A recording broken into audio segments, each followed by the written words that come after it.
Good morning. I'm Daalder, President of the Chicago Council on Global Affairs. And I want to thank all of you, and especially our members, for joining us via Zoom today for this special On the Record program. And if you'd like to engage with us today, please do so by typing into your browser ccga.live, where you can submit a question or upvote your favorite ones that are already there. Just to remind you, the Council is a nonprofit, independent, and nonpartisan organization. The views expressed by individuals we host are their own and do not represent the institutional positions or views of the Council. Now, it's a great pleasure to introduce today's guest, General Charles Q. Brown, Jr., who is the Chief of Staff of the United States Air Force, responsible for organizing, training, and equipping nearly 700,000 active duty Guard, Reserve, and civilian forces serving in the United States and overseas. As a member of the Joint Chiefs of Staff, General Brown functions as a military advisor to the Secretary of Defense, to the National Security Council, and to the Commander-in-Chief, the President of the United States. His swearing in last August was an historic one, marking the first time a Black chief of a military service was sworn in 245 years history of the United States Armed Forces. Prior to serving as Air Force Chief of Staff, General Brown was the commander of Pacific Air Forces, which is where I had the pleasure with a group of council members to meet him last year as we were discussing what was happening in the Indo-Pacific region. General Brown, thank you so much for joining us. Really appreciate you spending time with us this morning. Well, thank you, Ambassador. It's good to see you again. And naturally, we had a chance to get together in Hawaii. It was pre-COVID. We had a chance to engage, and I'm looking forward to today's engagement, although it be virtual versus in person. But I'm really excited to spend time with you today. Well, same here, and hopefully we can soon go back and do all of this. Right. Although we'll have to wait still a little bit until this COVID situation sorts itself out. Let's turn to the issues of the day. And during your swearing-in remarks, you highlighted your intention for a renewed focus on diversity, equity, and inclusion in the service's ranks, and to ensure that all are afforded the same opportunities to excel in the Air Force. Now, how do you look at this issue of diversity, equity, and inclusion, and what do these intentions look like in practice? Well, let me, my staff, and we've talked about this quite often about how do you best articulate this, and one of the examples that or analogies that was shared with me that I think is actually makes it very simple to understand.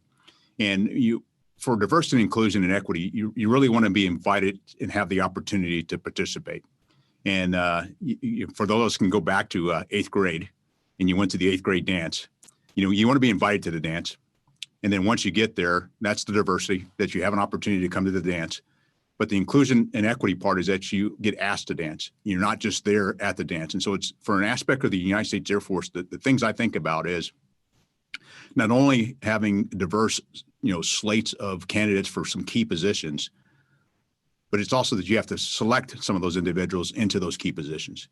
And that's a key aspect of what I'm focused on as a chief of staff is you can't let it just be happenstance that brings in the diversity, whether it be race, gender, ethnic background, sexual orientation, socioeconomic background. You really got to spend some time thinking about it because you may miss an opportunity if you don't really spend some time looking at the slate of candidates and then asking some hard questions. And that's an aspect of, me as the chief of staff, when I sit down with Secretary Brett, we just had a conversation about this yesterday as we're looking at some key positions. Who are diverse candidates and are we making sure we are grooming them so they have the opportunity? Because when you talk about equity, we may it all come into our Air Force or to any organization with the same skill sets. We may have been disadvantaged for whatever reason by not having opportunities. So then how do we actually make that up by providing additional coaching, additional mentoring, additional opportunity, job opportunities to broaden their perspective. So that to me, that's a key aspect of us really paying attention to it. We are actually internally Air Force also doing a review of opportunity from a career standpoint to ensure that we may have some policies in there, but unbeknownst to us, that have been restricting different members of our service from having the opportunity to participate. You can go back to Tuskegee Airmen, who I spend a lot of time thinking about because that's why I sit in the chair I sit in today. But I also look about how we were bringing women into different aspects of the force, to be able to fly in combat, open up career fields. And it's that aspect that we got to be thinking about of how do we open up all those opportunities for our force so they can all have the opportunity to succeed and reach their full potential? Of course, part of the barriers to the opportunities are sort of the invisible or even sometimes visible policies that still exist. I mean, 72 years ago, I believe it was in 48, there was an executive order that abolished discrimination, quote, on the basis of race, color, religion, and national origin in the U.S. Armed Forces. In fact, a major step by President Truman to start righting some fundamental wrongs which existed in the armed forces and, of course, in our own society. But the end of segregation really hasn't ended discrimination, either in our society or, frankly, in the armed forces, and it still exists in a variety of different forms. From your perspective, what does that continued discrimination look like, and what are some of the instances of injustice and discrimination when you're found? How are they handled in the Air Force? Well, the first piece, Master, is, we have a policy that it talks about the fact that we should not discriminate, and we should, we have those policies, but we also have, organizations that, like our equal opportunity organizations, that pay attention to it. But it's really, the way we handle this is, to me, it's about leadership and how we, as leaders, do things to make sure we pay attention to where there is discrimination, or there may be opportunities whether folks do it consciously or unconsciously. And the aspect I think about, when you look at our United States as a melting pot, we all come from different parts of the United States and grow up. And sometimes when individuals come into our Air Force, that is their opportunity. This may be their first opportunity to be in a diverse, a scheme of diversity. So if you live out on a farm out in the Midwest, or you live in the inner city, you may not intermingle with other parts of the United States. And so it's really the melting pot that we actually get inside of the United States Air Force. And then how do we actually build the cultural awareness between our airmen to understand this, so we don't have the discrimination, and they give everybody a fair shot. And so that is a key aspect. And it's really the ideals of the Constitution, it's the ideals of why join the service, because there was an opportunity, and many of our young folks come into our military because of the opportunity, and the fact that in some cases you think about the civil rights movement in 1948, the fact that the Department of Defense was kind of leading the way in going into civil rights. And I think in the inflection point we are right now in our country, the Department of Defense actually has an opportunity again to do some of this as we take a hard look at ourselves. The beauty of a military organization is because of the hierarchy, and we tend to we can give orders, follow orders, those kinds of things. There's aspects of we may be able to do things a bit faster than just the general populace, and I think there's beauty in that we can actually be the role model as the Department of Defense, as the United States Air Force, of how we address these. And the key aspect, that last thing I would add to that is, we also have to take a hard look at ourselves to admit that sometimes we have some blind spots in some areas that we know we need to improve upon. And that to me is the first way you solve a problem, is to admit that there is a problem, or there's a challenge, or there is a blind spot. And that's an aspect that we, as the United States Air Force, I think we are doing right now and across the department as well. Speaking of a role model, in some ways, maybe can you reflect a little bit about how you came up, where you came from? And I'm particularly thinking in the immediate aftermath, of course, of the George Floyd killing. You issued a video, What I'm Thinking About, that went viral for good reason, because it was a very powerful statement about how you yourself had experienced discrimination within your own career as you were moving up the ladder, trying to move up to the ladder. Can you talk a little bit about that, about your own experience, and also the importance that you at that moment felt to make that statement in the way you did? Yeah, let me first talk about my experience, and then I'm talk to you about how the video came about. Just from experience, I'm originally from San Antonio, Texas, and I look at my parents. My mother grew up on both born and raised in San Antonio. My mother grew up on the east side of San Antonio, which is mostly African American. My dad grew up on the west side, where very few African American. And the high school he went to, and where he played football, he was one of two African Americans on their football team, and was all city. And then he went off to ROTC at St. Mary's, and he was the second African American to be commissioned out of St. Mary's. The first was his brother. And so from that aspect, I have, DNA of folks breaking barriers. And some of this I didn't know about until I was much older. I didn't know about my dad and uncle being the first and second commission until I was already in the Air Force. And this is probably 10, 15, 20 years ago when I found that out based on an article that was written in their alumni magazine, because he never shared it with me. It's just nothing, he didn't really talk about it. But growing up as a military brat, because, I bounced around the country and around the world, I had a chance to live in different environments. And, when I was in third grade, my dad had come back from Vietnam. They bought a house in a neighborhood where my sister and I were the only African Americans in the entire elementary school. And that included all the staff. So we were the only two in the school. And so that was an experience that, I remember distinctly. And then we went to Germany, much more integrated. And then when I came to high school, we moved to Virginia in the Tidewater area. And the high school I went to was 50% African American. That was partly based on busing. And so I lived on basically both spectrums. So you had a chance to kind of live in what I would call two worlds. And then as I came into the Air Force, I had very much the same, where as a fighter pilot, or even in pilot training, there was one other African American in my pilot training class. And then when I went off to training, typically I was the only African American in my squadron. And if I was in a wing of 72 pilots or so, there'd be maybe two of us. I would be in one squadron, the other African American would be in the other squadron. And so you had to really figure out how to navigate, that aspect. And then when I go to the officers club, for example, then there'd be a group of African Americans there, and they would, I got really told you're not black enough because I wasn't spending time with the black officers. At the same time, I'm trying to balance between the white officers I flew with on a day-to-day basis that I probably was closer to, and kind of operate in both of those worlds. And so throughout my career, I've really been a lot of times, the only one in the room. And you learn how to adapt and deal with that. But you also realize that you're representing your entire race when you're there. And you really want to put your best foot forward. And this is why you may hear from those of diverse backgrounds that they feel like sometimes they got to work twice as hard because you're under a microscope. And if those who are around you don't appreciate the fact that you have a diverse background, that you're who you are, not that you're just the African American in the room, and look at you from that perspective. And so that's something that's always been on my mind. And it's also been in my mind, when I think about our sons, because they have to live through the same thing. And so that's how the video came about. I was really waiting for confirmation, and my confirmation had been delayed. And so I was on the fence about after the 25th of May, after George Floyd's event, kind of what do I say, what do I do with the force? Because I'm waiting for confirmation. Of course, for those that have waited for confirmation, it's fraught with peril that you could say or do something that could jeopardize what you're doing. Well, it been delayed like a week.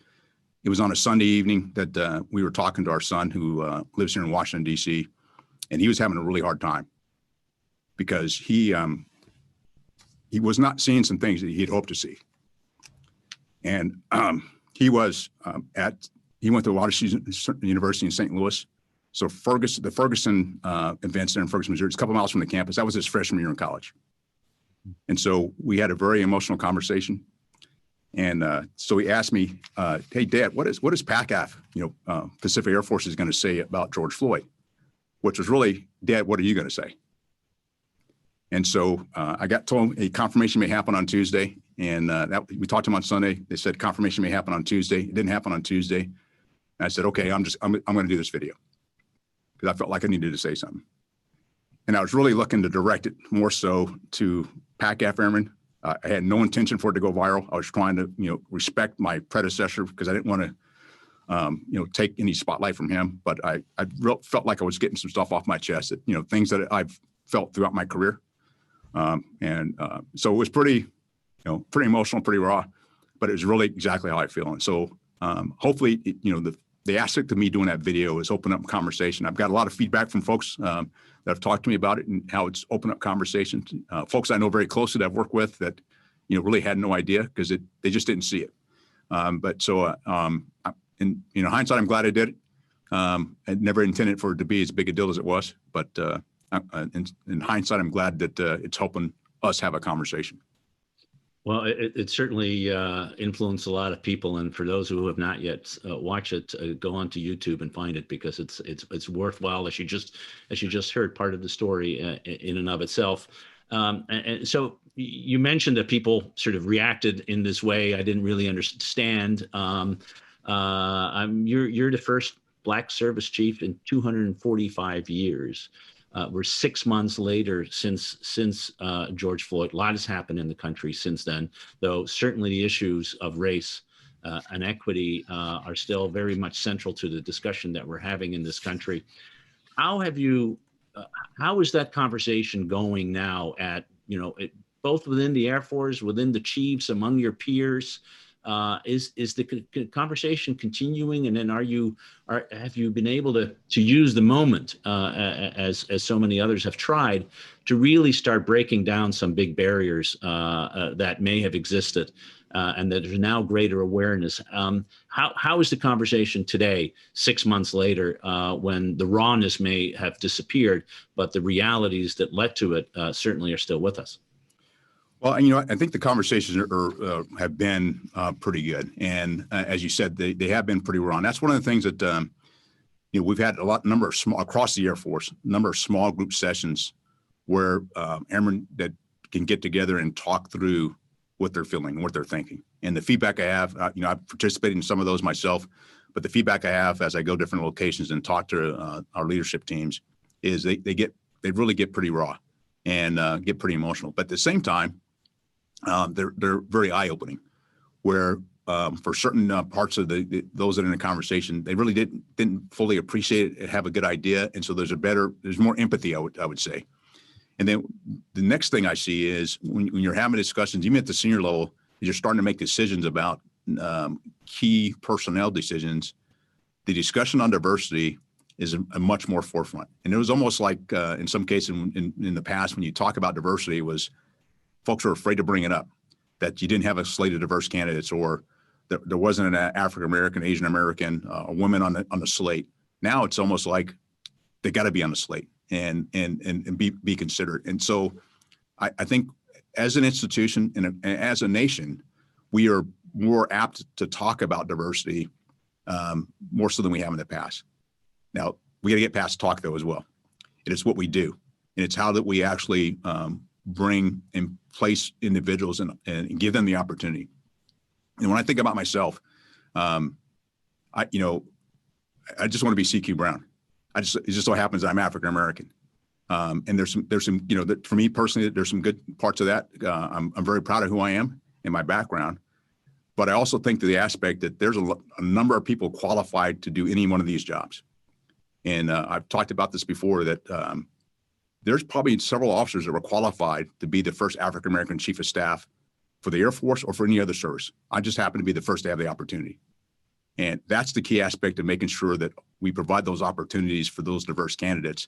And all of us have to seek out those diverse candidates to bring them in. And that's what we're trying to do in the Air Force is you almost got to purposely manage some of this. You just can't let it, if you do it by happenstance, we won't change.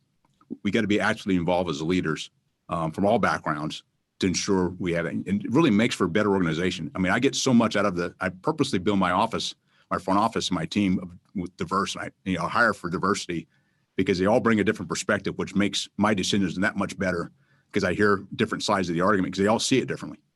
They're not African American. I'm not female. I mean, I'm not female. I'm not Asian American.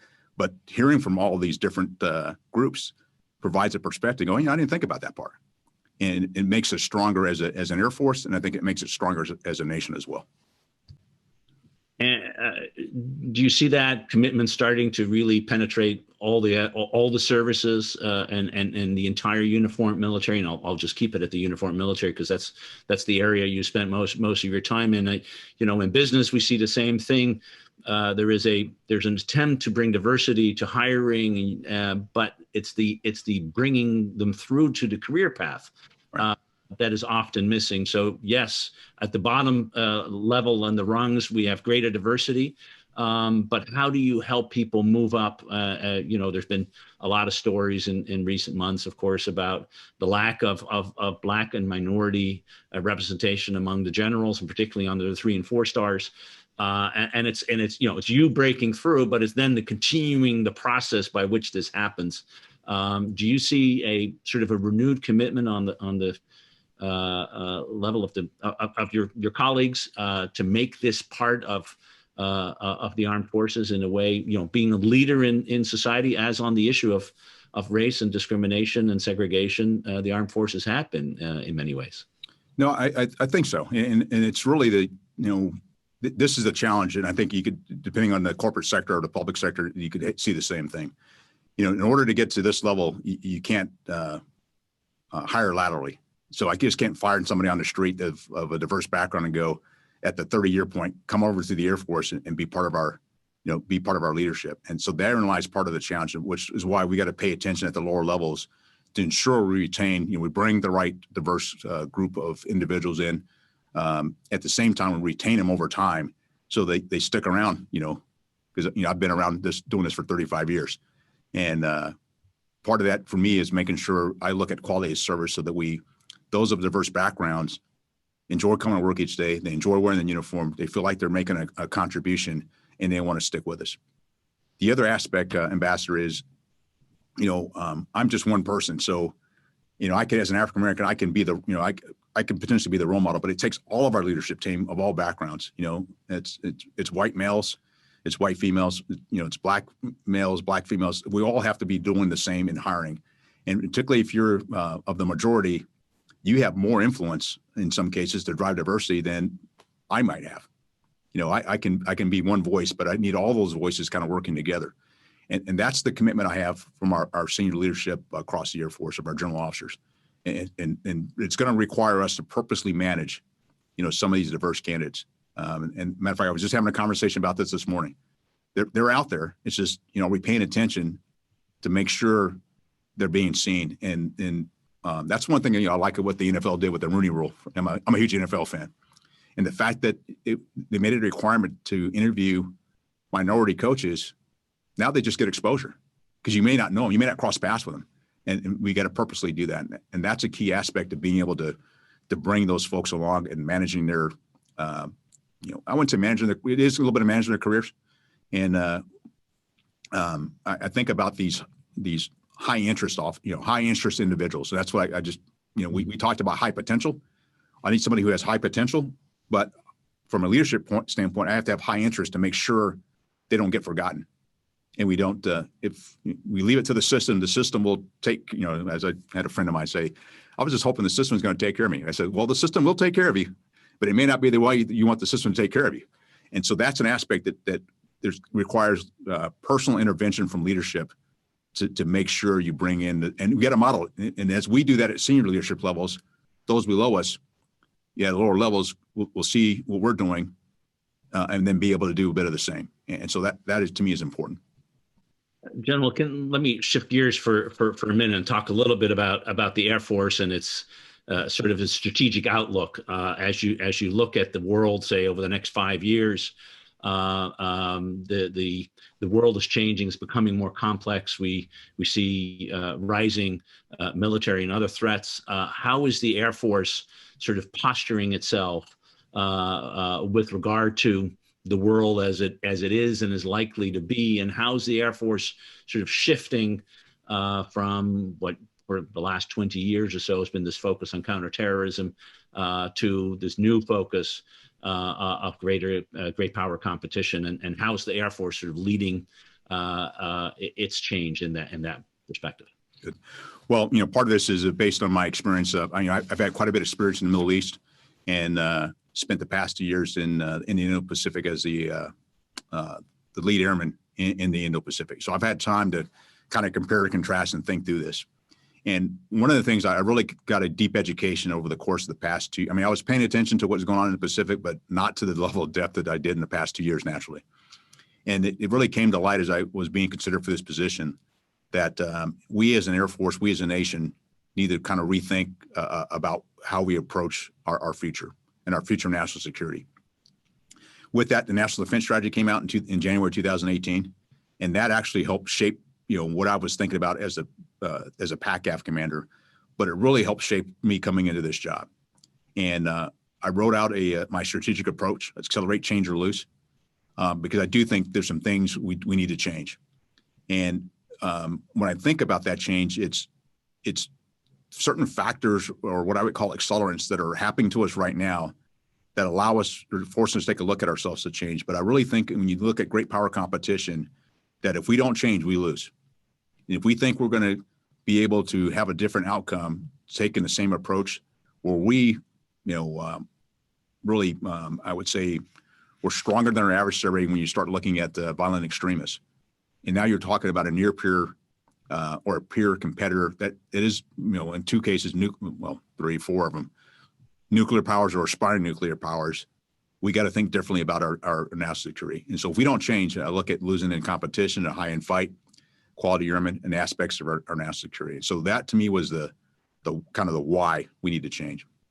That has resonated across the Air Force, and we all agree on it. But it's not us just talking about it. It's what we do. And I've outlined kind of four broad focus areas, and it's A, B, C, and D. Airmen, how we address bureaucracy so we can make decisions faster, so we can go faster. It's about competition and really understanding our adversary and what makes them tick. And it's not just what happens from a military standpoint, but it's how they make decisions, how we look at it from a whole of government perspective. And the last one is our design implementation, as we look at the future of the Air Force. And we've done a pretty good job of kind of laying that over the past couple of years of what we think the Air Force will look like in the future, and with different war games and planning scenarios. The key part for me now is, as I come into this position, is to how we dialogue with and collaborate with internal to the Air Force. So we have an enterprise approach.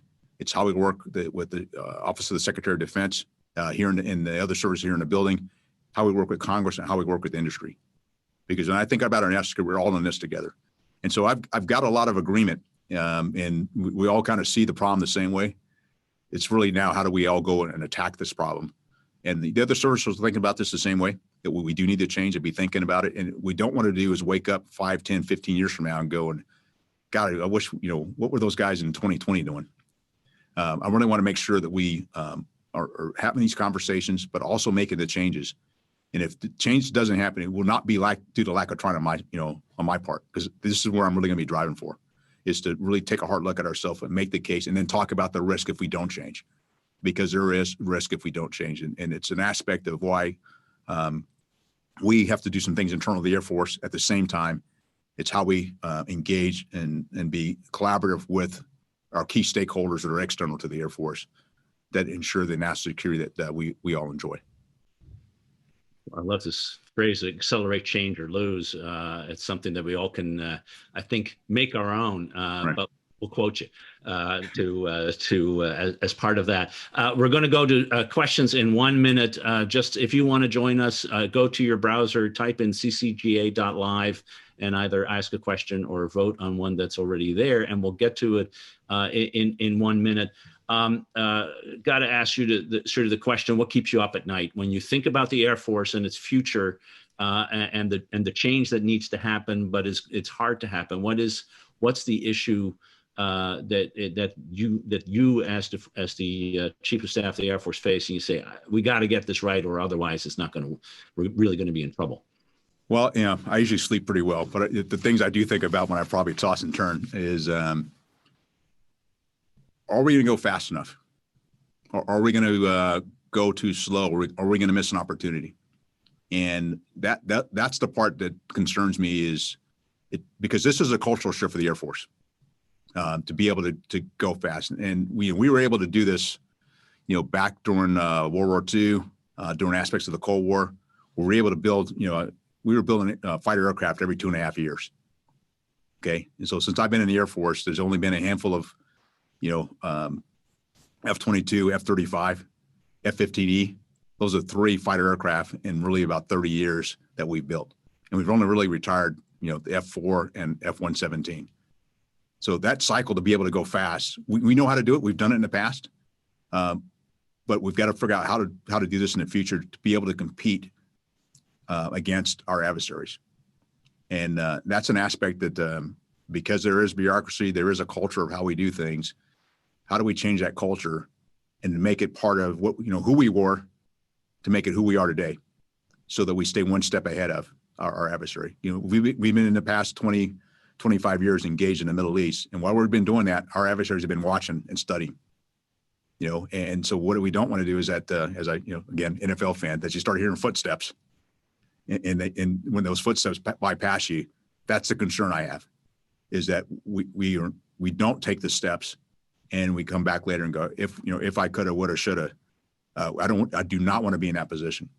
And this is a key aspect for us is really how do we actually make this part of our DNA again, of things we need to go fast in. There may be some other areas that we have a more traditional approach, but there are some areas we do need to go faster in and understand, what our adversaries are doing in this regard as well. And then the other part is how we work with the other parts of government, because there's an economic aspect to this, there's an information, there's a diplomatic aspect that all goes into this, and we all need to see the problem set the same way and be really working together to secure not only our national security, but of our allies and partners as well. Yeah, no, I think that makes a lot of sense. And, I actually hadn't thought about it. And we're about the same age, I think. And I think three new fighter aircrafts in the 30 years or so coming forward, and at a price tag that is exponential as well. Norm Augustine, a long time ago, said if we go on like this, the entire Pentagon budget will be sufficient to buy one fighter. That can't work. Exactly. In the right way. Well, let me turn to some of the questions. And the first I have here an important question that I didn't get to myself, so glad it was being asked, is that earlier this year, the council hosted a conversation on sexual assault and harassment in the military with Senator Tammy Duckworth, which, as the questioner says, was fantastic, which it was. What processes exist in the U.S. Air Force to report and process their experiences, and how do you support survivors of assault, but also encourage people to come forward so that one can address these issues, really important issues in the military, just as it is in the Air Force and and all the services. Right. Well, we have actually, really all the services have the kind of the same reporting mechanism. And what we've seen here is, the key goal is to make it comfortable for those that have experienced sexual assault is to come report. And so as we see the reports come up, that doesn't necessarily change the prevalence of sexual assault, but it does indicate we have those that can come back and feel more comfortable. And so they can do a unrestricted report where the chain of command knows you can do an investigation, and you can do a restricted report where it's a little more confidential. And the other aspect of this is we have now in the Air Force special victim counsel. So when you're going through the process, you have the help with those that are specifically trained to work through sexual assault. And so it's that. And the other thing that we've done here recently is taking a look at, there may be some serial offenders within our force. And as people move around, you may not be, have a good understanding in an aspect of making sure we understand when someone had an allegation in one location and you periodically move to another location, they may be our sole offender, and how do we handle that? But one of the key things I really want to focus on is our leadership teams and how we create the right environment in each of our, no matter whether it's at a small shop to a large squadron or on one of our major installations. Create the right environment, and what does right look like, and how do we have the right dignity and respect for all of our service members, regardless of race, gender, ethnic background, and have accountability, from our leadership teams that, hey, you got to create this environment. So when these kinds of things don't happen in your organization, and then when they do happen, though, we have the appropriate reporting and the appropriate support for those that have been had to experience sexual assault, sexual harassment, or some level of discrimination. We naturally always have work to do. The goal would be get this to zero.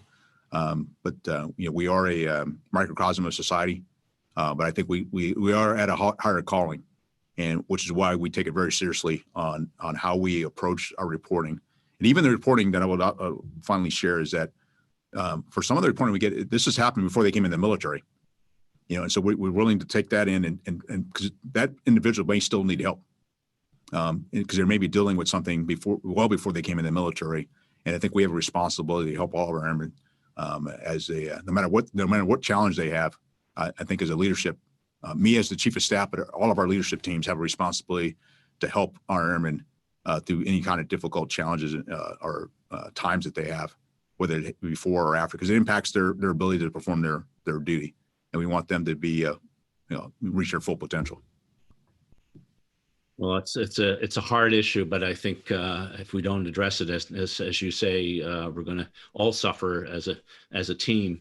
So I'm glad you're addressing it as an important issue. And thinking about change, another question here, very important one, whether it's on the issue of sexual equity and assault, or equity and racial equity more generally.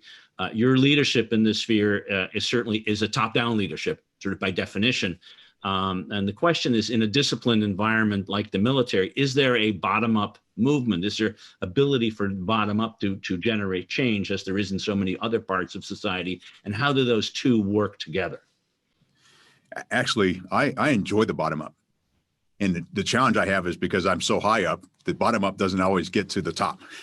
And there is part of my problem. And one of the things that I try to do is, when I go out and engage with and visit bases, is to spend time with airmen at some of the lower levels, and be able to sit down with them and have them ask me questions or share information with me that may be filtered by the time it gets to me.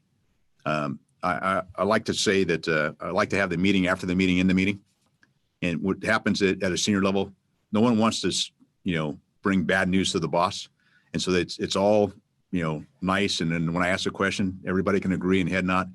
But then when they get in the hallway, they go, your real opinions come out, because I've been there. And I go, I'd rather hear those in the meeting.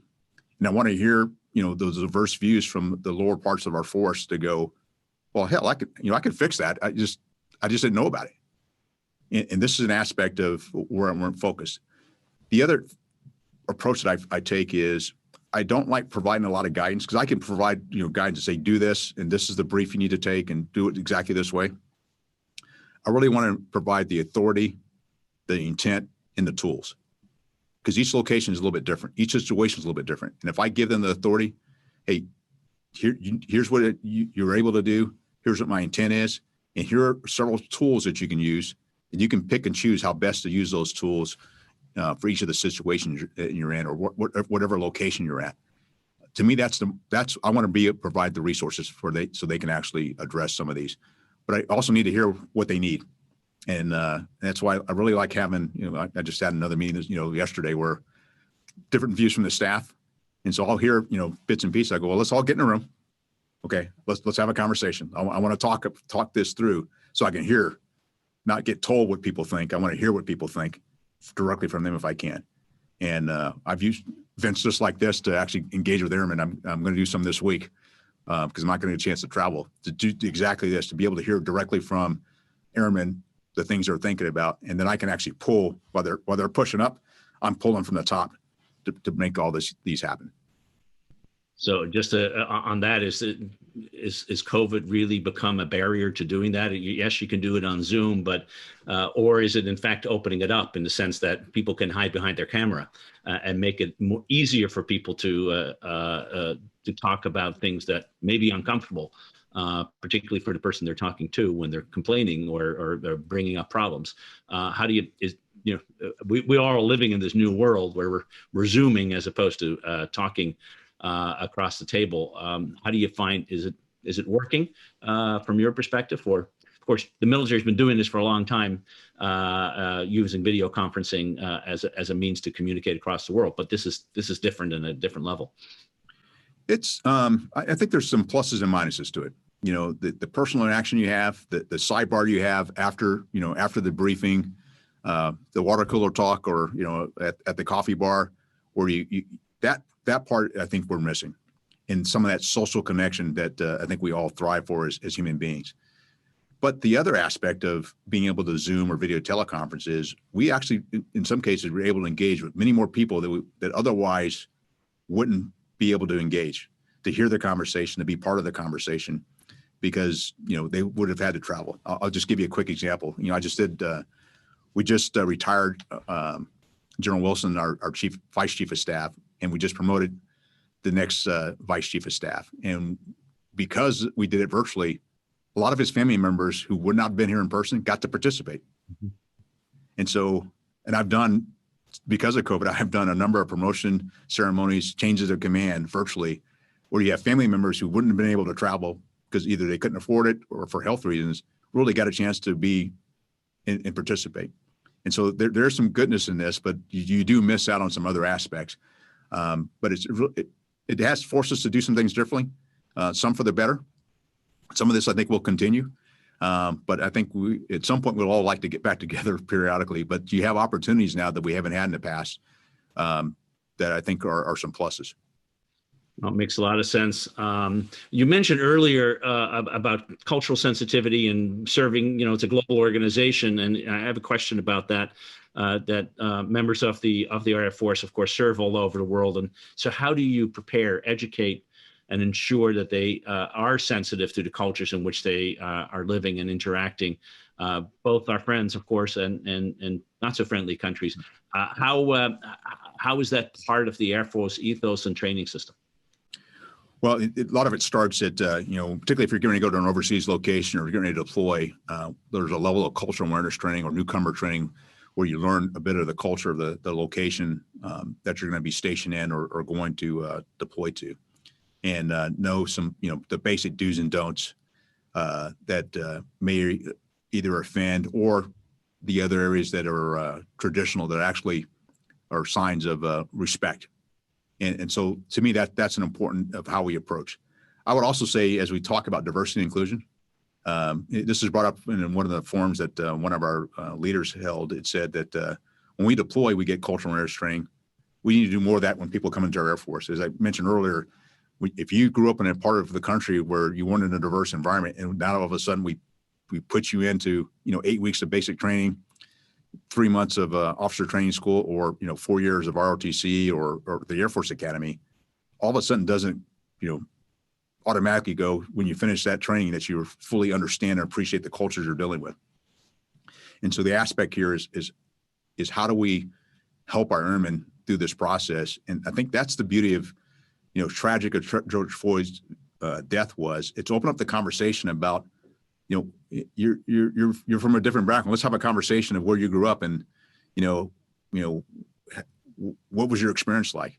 And the more we do that with our airmen, the better we are able to lead and be empathetic as we look for opportunities, as we talk about discipline, career choices, and handle some of these complex, whether it's sexual assault, suicide, stressors, and you build a better relationship. And by having that relationship, I think we better take care of our airmen. Final question, I think and don't give you a lot of time to answer, which is maybe good given the question. And it is about the future of the Air Force, whether you're taking any significant look at your headquarters or major command changes or realignments. And if so, how you're thinking about it, and if you can share anything. I can imagine you won't share any details about closing or opening up new headquarters, but how are you thinking about the realignment consistent with the mission that you just outlined earlier? Right. So one of the areas when we start looking at bureaucracy as part of one of the focus areas is we're going through a model called an OVIS model: owner, videoer, supporter, and influencer. And we did a little bit of analysis of as we looked at key missionaries for the Air Force. And so the team that was working us did a survey and said, okay, rate yourself. Are you owner, videoer, supporter, influencer, or influencer or supporter? And we had a lot of folks that were owning things and a lot of folks that felt they had veto power. And therein lies part of the challenge as we look to make a decision across the Air Force. And what I really want to focus on is, for these key mission areas, identify who really is the owner and has the responsibility and accountability. And then the small group that may veto, and everybody else is influencing and supporting. This will help us make these decisions better. Now, there's a way you could do this and say, we're going to reorganize to, have the owner. And when you're doing change, I could spend all my time shuffling deck chairs and not making progress, or I can actually go, you're the owner, without shuffling the deck chairs, and just say that we're taking responsibility and accountability and aligning it in one location. I'm really looking at doing, this latter part of aligning accountability and responsibility in one location, which may lend itself to a reorganization. But if I do a massive reorganization, I may even spend more time working that, changing signs and letterhead versus actually providing the capability that our Air Force and our nation needs. And so it's, I mean, I've thought through it, but it's, you know, having gone through organizational change before, you spend a lot of time on that and not focused on what's at hand. And for me, what's at hand is actually preparing ourselves and for competition and high-end conflict, that the goal is to assure and deter so the conflict never comes. And so the reorganization to me is less than important, but it's the ownership of, you know, accountability and responsibility with some of these decisions, and they look at it from an enterprise-wide perspective versus a, you know, what's good for that part of the Air Force. I'm really looking at what's good for the entire Air Force in driving some of those decisions. So it's a less of a reorg, but it's maybe a reorganization of our decision-making process is probably the way I describe it. Well, General, big tasks ahead. I really want to thank you for joining us today and for this really important discussion. I want to thank you for your service and for everything you're doing for our country. It is a major sacrifice on the part of you and your family to be part of it. But on the other hand, you're doing great work for the nation, and we really appreciate it. So thank you so much for spending time with us this morning. And I look forward to hosting you in Chicago as soon as we can do it in person. Right. Thank you. Well, thank you, Ambassador. Very much appreciate your time today. Appreciate everybody tuning in. I appreciate the questions and the dialogue, and I look forward to engaging with you again as well. Terrific. Thanks all.